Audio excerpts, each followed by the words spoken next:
Halo, salam sehat teman-teman semua.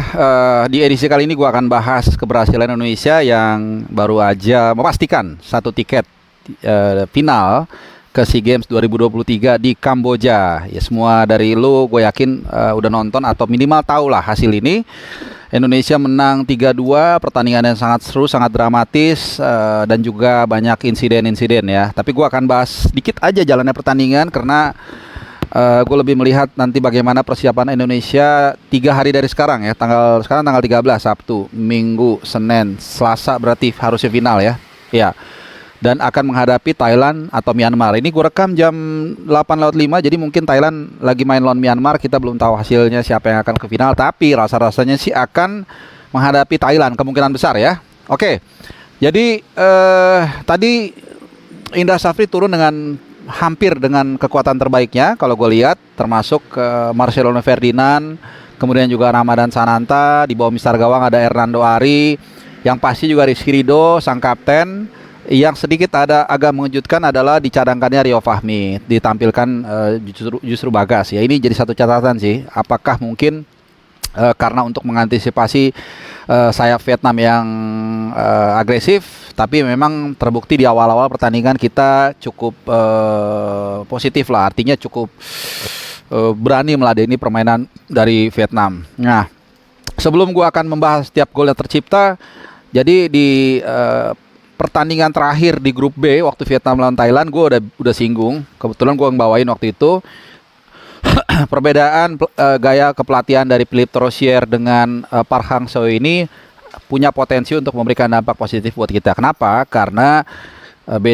beda banget gaya melatihnya kedua pelatih ini. Jadi kalau di zaman Park Hang-seo itu yang modelnya force, kemudian militan, dan kadang-kadang juga cywar kepada lawan. Dan ini yang paling susah ditanggulangi oleh tim nasional kita, bahkan juga netizen kita. Dan Vietnam tahu itu betul ya, tahu betul itu. Jadi zaman dulu selalu dia pancing itu, cari selalu kesalahan ataupun dicolek lah intinya, egonya netizen kita, kemudian ribut, dan itu biasanya mengganggu mentalitas para pemain. Nah, Philippe Torosier tidak meneruskan gayanya Park Hang-seo. Dia lebih mengandalkan bagaimana bermain secara militan, kemudian juga bermain teknik, kolektivitas, dan seterusnya ya. Jadi lebih kepada gaya bermain positif. Dan ini yang ternyata berbuah positif ya, karena para pemain kita tidak terganggu persiapannya, mentalitasnya, konsentrasinya juga, dan patut disyukuri juga karena tadinya gue berpikir Philippe Torosier akan mencoba mengadopsi apa yang dilakukan Park Hang-seo ya, sehingga terbukti ya tenang-tenang, netizen nggak ada yang rame-rame, dan kelihatan ini yang membuat mentalitas para pemain kita tadi luar biasa ya. Karena gua nggak tahu catatan statistiknya, tapi setahu gua itu lama banget kita setiap ketemu Vietnam itu nggak pernah menang, mungkin dalam beberapa tahun terakhir lah. Nah, kemarin luar biasa ya, kita bahkan unggul 2 kali. Pertama, nah ini bahkan oleh seorang Komang Teguh yang sebenarnya bukan pemain inti dari awal, dan ini juga cukup mengejutkan dan langsung mendapatkan gol atau membuka pertandingan dengan gol dia di menit ke-10, assist dari Pratama Arhan. Ya, jadi Pratama Arhan ini jadi protagonis nih pada waktu di pertandingan kali ini. Dia memberikan 1 assist, 1 kipas, dan juga 2 kartu kuning, jadi lengkap semua. Nah, sayangnya di final kemungkinan besar dia nggak akan bisa main, ini sebuah kegagalan besar ya. Nah, lanjut. Setelah kita unggul 1-0, ya seperti biasa tim yang ketinggalan menekan dan kemudian kebobolan. Dan ini kebobolan yang ya sebenarnya agak bukan berbau sebuah build up serangan yang sempurna ya, tapi ada hasil scrimmage dari Nguyen Van Tung.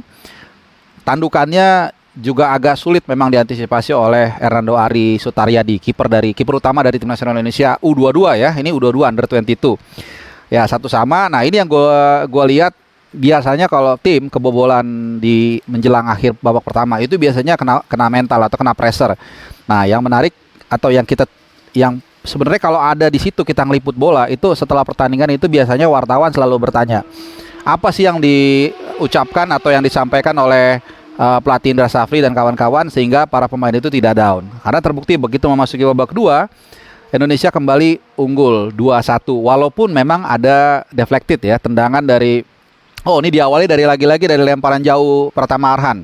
Kemudian ada scrimmage, Marcelino ini memang selalu ditempatkan. Nah, ini set by design juga. Kalau kita lihat gol di babak grup juga ada kan yang dia di garis kotak penalti itu dia tahan bola first time. Tapi kali ini mirip juga, cuman sebenarnya nggak langsung jadi gol, tapi deflected di kakinya Muhammad Ferrari ya. Jadi tapi whatsoever itu tetap jadi gol. Nah, ini yang gue lihat mentalitas para pemain Indonesia ini beda. Jadi sebenarnya gue pengen tahu apa yang dikatakan oleh Indra Safri saat sebelum pertandingan dan setelah di tengah pertandingan sehingga mereka tidak menyerah setiap disusul. Jadi 1-0 unggul, 1 sama, 2-1, 2 sama, bahkan dalam kondisi unggul 2-1, kemudian kita kebobolan lagi dan juga kehilangan pemain. Ya, jadi 2 sama di menit 78 dan ini sebenarnya lebih kepada kesalahan individu menurut gua karena Bagas pemain yang sebenarnya sangat reguler bersama Barito Putra.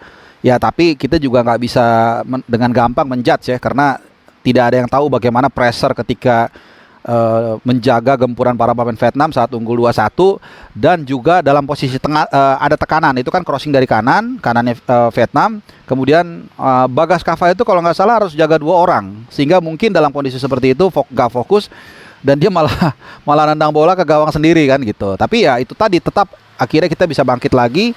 Walaupun tadi tetap kita juga kehilangan 1 pemain, Pratama Arhan. Ini luar biasa kerugian. Nah, kemudian bertahan dalam kondisi seperti ini.